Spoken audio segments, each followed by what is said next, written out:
A new coach at the helm of the Park City Wrestling program. We sit down with Kurt Futch to talk about his plans as we head into another season on the mat. Also, swim season is in session down in Heber. Brent Martindale talks all things Wasatch Swim right now on the Scoreboard.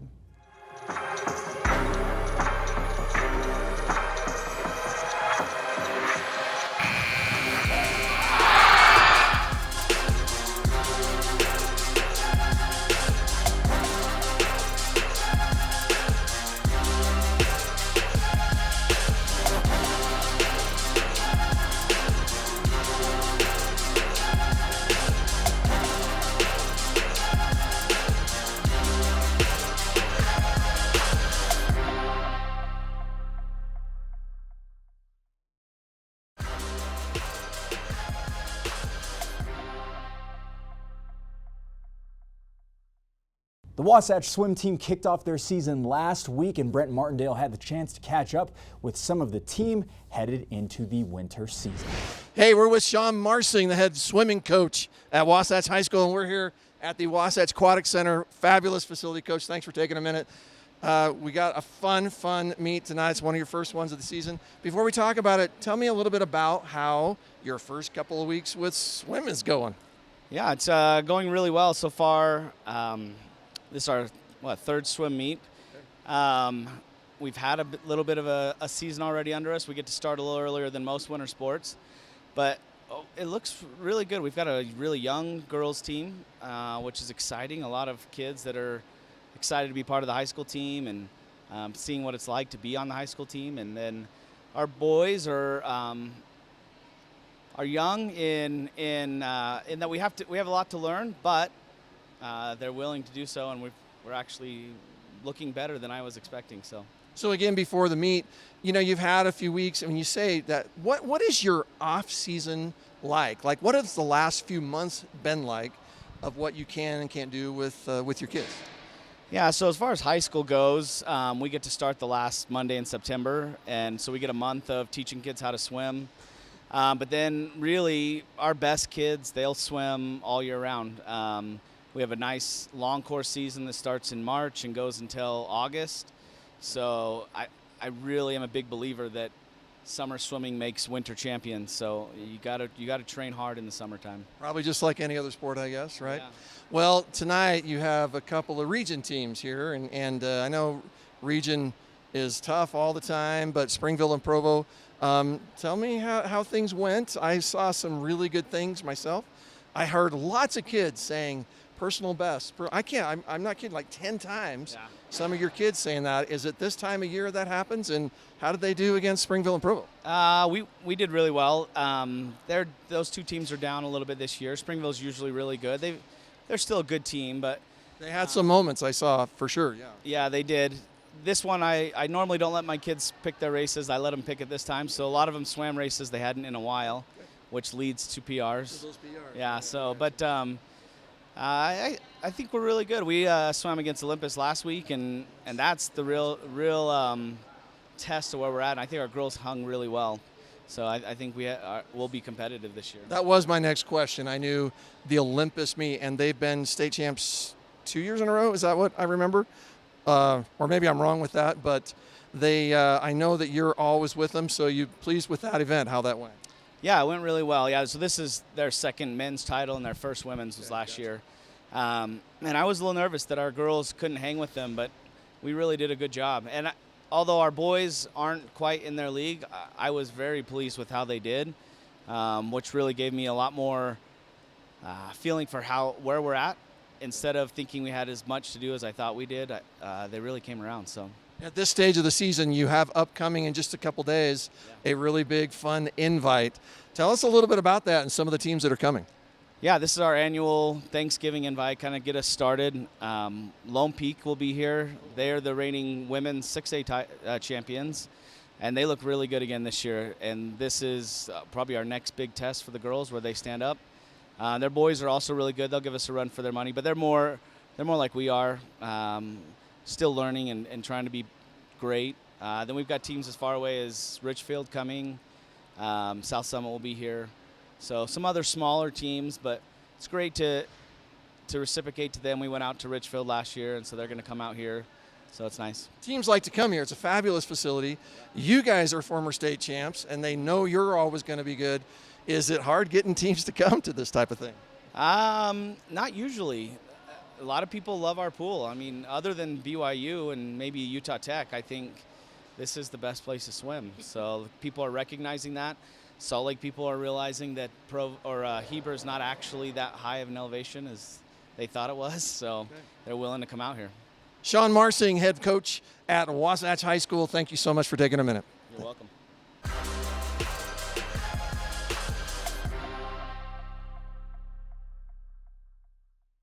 A lot of new faces in the room for Park City Wrestling, but one that remains the same is the new head coach in Kurt Futch. And you might remember his daughter, Annika Futch, who placed third at state last year as a senior. But despite Annika graduating, Kurt, along with some of the other coaches, are looking to build off of what they had last year. Hey everyone, right now we are joined by Kurt Futch, the new Park City Wrestling coach. Coach, thank you so much for joining us. We really appreciate it. No, thanks for having me. I'm really excited about this and first day of practice. So I mean, it's the first day of practice. It's kind of the first day of the winter season. We're kicking off. I know last year there was kind of some issues with roster size and things like that, but I know that this year there's a few more that are coming out to practice. yeah, so we got preseason numbers look pretty good. We'll see, who kind of comes in the room and stays, but we've got, I think, 5 boys and 5 girls that are returning, so small returning group, but the numbers were like 30 total. And the interesting thing is the girls are the ones that are providing a lot of the growth. So it'll be exciting, and hopefully we can keep those numbers up. That's absolutely, I mean, that is something that I do want to ask is like, do a lot of these kids who might be first-year wrestlers understand that coming into a wrestling room is a lot different than going to, a basketball practice or even a football practice? I mean, it's a very big commitment. It is a big commitment, and I think that's part of the risk that we have is you tell them too much, it scares them away. If you don't tell them enough, they don't know what to expect. So, it's hard to know until you get on the mat and train a little bit, but, what I asked of them and the rest of the coaches are asking, like, just give us a year on the mat and you'll be back next year. And that's usually what you see. Well, you've got a handful of returners too. I mean, I know the Letchford siblings are going to be back. I know there's another couple that we're looking forward to seeing back once again. Who are some of the big names that you're looking forward to? Yeah, so Jimmy, I think this is his senior year. Pretty exciting for him. Same with Prosper. So Prosper was in last year. That's who Jimmy trained a lot with last season. So those two guys. And then, there are on the girls' side, Corinne and Noah, both placed last year at state. So, excited to see what they're going to do. And it's one of those things, like you get your first year under your belt, it makes a difference. And so a lot of these kids that had a first year last year, really excited to see where they come out this season. And same thing with the new kids. Like it takes a lot to be willing to come out here and do it. So I'm pretty proud of them and pretty excited for them.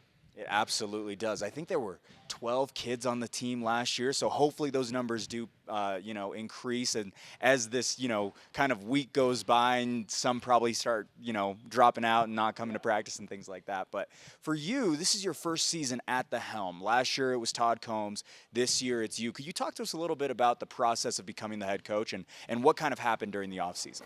Yeah, so I think our expectation, me, Todd, and Larry, the three of us, we all expected to stay involved in the program, wanted to stay involved with it, even though our kids had graduated, just because we like the sport so much and enjoy being around the kids and supporting them. And it really just a little bit of a happenstance. We had divided the universe a little bit up into who does what. Todd, unfortunately, from a business perspective, needs to spend more time on his business, and so I kind of stepped up. And same thing, it was one of those things. It didn't take me long to decide that I wanted to do it because I want to spend time, in the room and helping the kids. And I've told them this is their team, and it's just, us trying to help them, become better wrestlers and better people. So I know that Jared Miller's dad is back, and I know Jimmy's dad is now jumping into the coaching spot a little bit. Speaking on that a little bit, is Coach Combs going to be back at all? I don't think so. He may come in, to the room or whatever, but his business is on the East Coast, so it's going to take a lot of his time and effort. The good thing is, like you mentioned, so Larry Miller's back in, Corinne and Jimmy's father, James, who actually has the most relevant skills probably of all of us, is going to be spending a lot more time coaching, and so we've kind of divided the world a little bit. He's going to spend more time setting up the practices. He was a wrestler at Naval Academy, so he's definitely got the relevant experience. And then we're going to have several people who've mentioned they'll come out and help us. I think we'll probably get Jared back in the room some days, and I know my daughter Annika, when she's off break, she's going to be in here in the room. So anybody out there that you guys are interested in helping out the program, let us know, because we can use more people, and definitely love the support.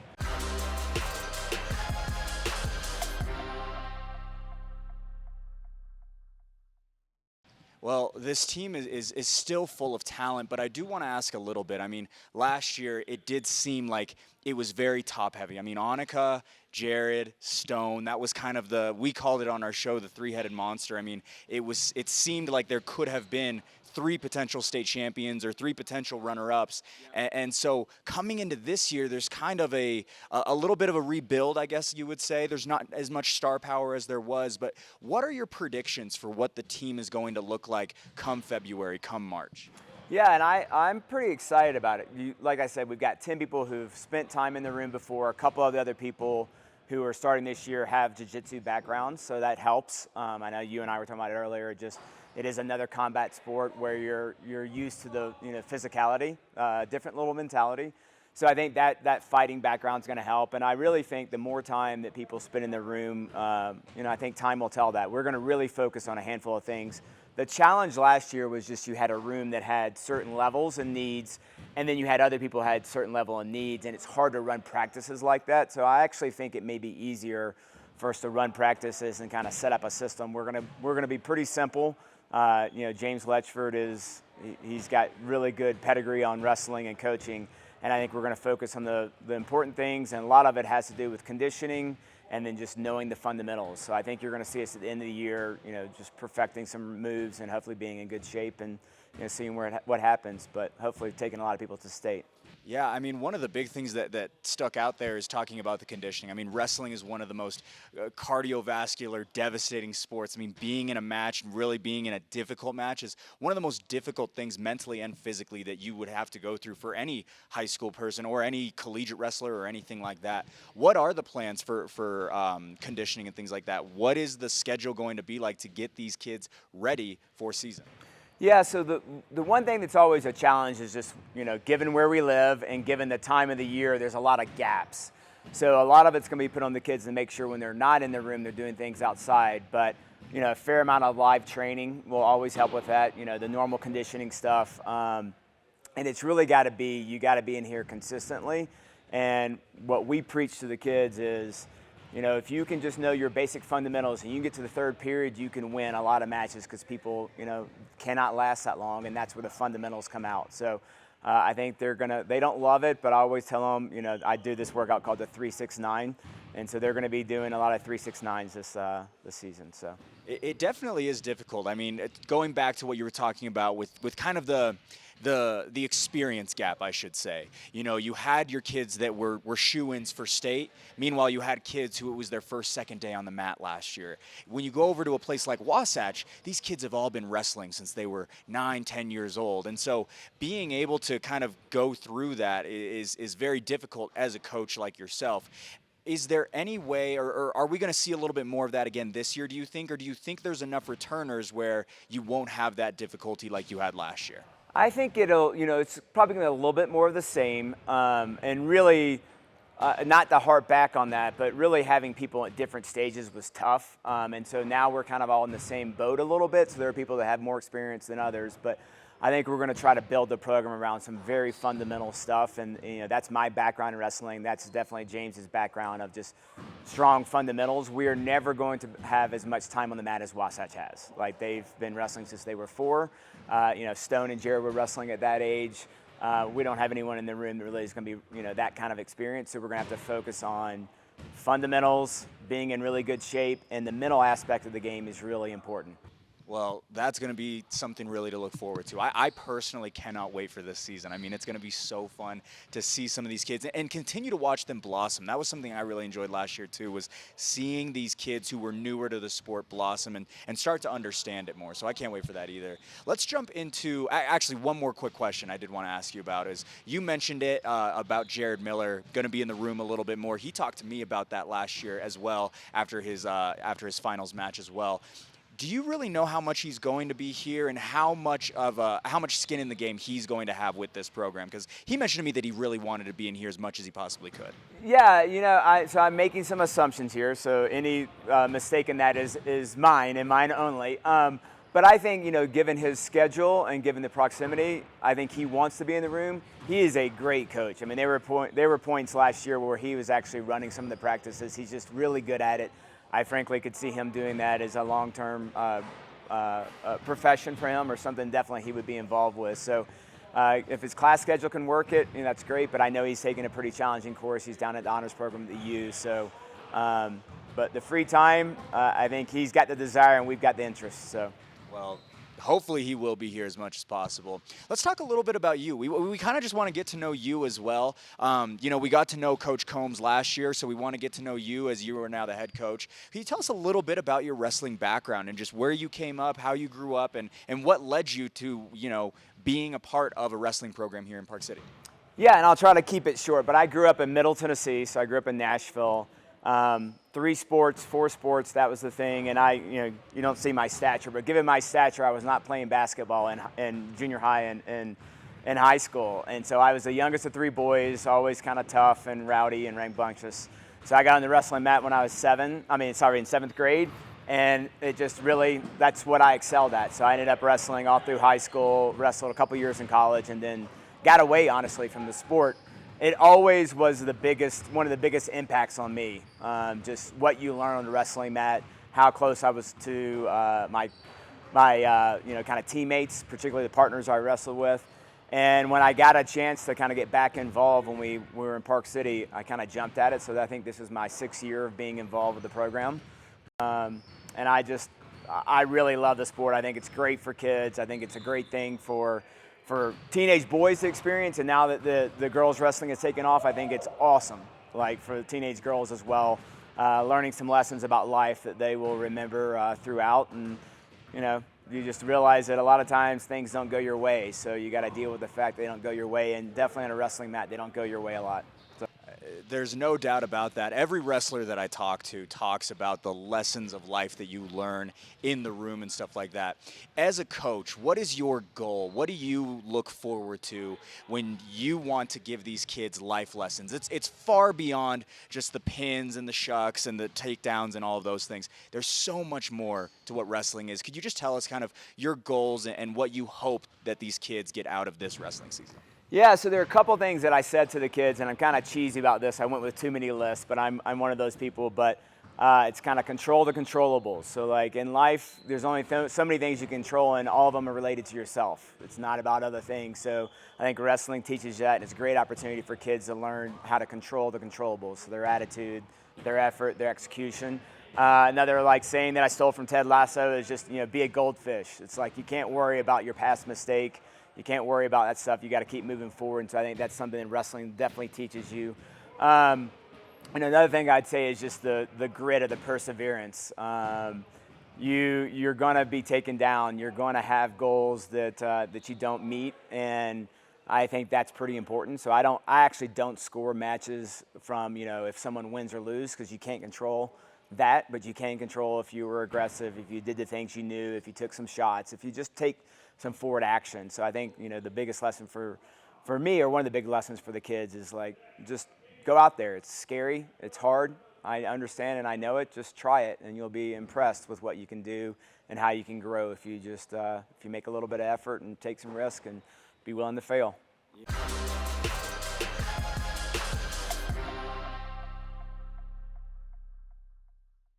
You know, you bring up a great point, and I actually, when I think about last year's wrestling season, one of the big things, when you were talking, the first thing I thought about was Annika's match that was kind of controversial at the All-Star Duels last year. And so I think about the lessons that people learn, and I mean, it's so good to have you. I'm just going to give you a couple kudos right here. I mean, just to have you at the helm, someone who has been around the sport but also understands, like, it's not every day that you're going to win. It's not every day that the referees, you know, decisions are going to be fair. It's going to be difficult at times. And being able to have that at the center of this program, a program that is building up and growing and still something that is something to look forward to, I mean, I think that this team is just going to be, you know, better off with you here at the helm as well. I mean, Coach Combs was great too, but it's going to be great to have you here. Talking a little bit about the future and things like that. In terms of numbers, how many kids do you think you could have at the state tournament coming in the next couple of months? Coming out of this season, I hope we have a full roster, so 14 on each side. Looks like we're going to be able to hopefully get that. You never know with weights and stuff like that. But if we put forward, you know, half of that, that would be a phenomenally, you know, great season. Again, I know who in my mind, and I'm not going to say on film, but there are some people that I, you know, definitely, you know, hope make it to the state and do well in state. And others, they've got to decide what their goal is. But if you're starting as a first year, you know, that's a pretty ambitious goal to make state in your first year of wrestling. But doesn't mean it's not going to happen. So if we could put half the squad, combined squad to state, I think that'd be a pretty impressive year. And frankly, we really just want to help build and continue to build and grow this program. The numbers have always been a little bit of a challenge, and so I think that success breeds some success, and hopefully people realize that it's a great sport that they can do well at, but also teaches them a lot of lessons. What do you think is the key to growing this program? I think we've got to make it a little bit more approachable, honestly. I think, you know, it's an intimidating sport, and you know, there's all reasons not to do it. I think that's one thing, is make it a little bit more approachable. So, you know, my goal for X is not the same goal as, you know, somebody else's goal. So, you know, I think that, and just, you know, I've had some conversations with kids already about, well, I don't know I can make that level of commitment. I don't know if I need to do that. I'm like, you don't need to do that. You need to make, you know, specific forward progress in what you're doing. So I think approachability. The other is, I think we just got to get the word out. It's just not, it's not well known, and part of it is because none of us are in this school, so that's a challenge. But I know we're making some specific efforts to try to talk to other coaches to encourage them that being a three-sport athlete actually makes you, you know, better. You know, I'll brag on Stone. You know, Stone's a D1 college football player. And he's a D1 college football player, I think, because he was a wrestler. I think that helped him tremendously, and I can tell you a lot of stories from my background. I went to a very competitive high school football program, and everyone that went collegiate and definitely everyone that went pro from my high school all had wrestling backgrounds. So that's my shameless plug for football and wrestling, and I think it, you know, is true if you want to play field hockey or if you want to play, you know, lacrosse or other sports. Wrestling's a good thing for you. So we got to get people to think about multi-sporting rather than single sporting.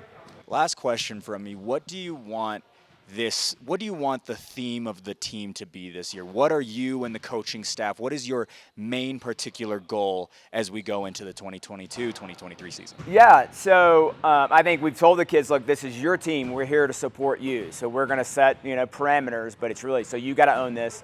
And then just the notion of love, support, and encourage the kids. So that's what they need to know, that we're here, their parents, you know, their teammates are there to, you know, again, create this good environment for them where it's going to be hard, but you're going to have people that have your back. And so that's what I really hope the kids kind of bring from this, is they own it, and it's their program to, you know, encourage other people, support people, and love those people. Well, Coach, we absolutely can't wait for it. Thank you so much for the time. We really appreciate it. Hey, thank you so much for watching the Scoreboard. On Friday, we have a whole lot of winter programs and coaches to get to know a little bit more. For Brent Martindale, I am Blake O'Rourke, and we will see you all next time.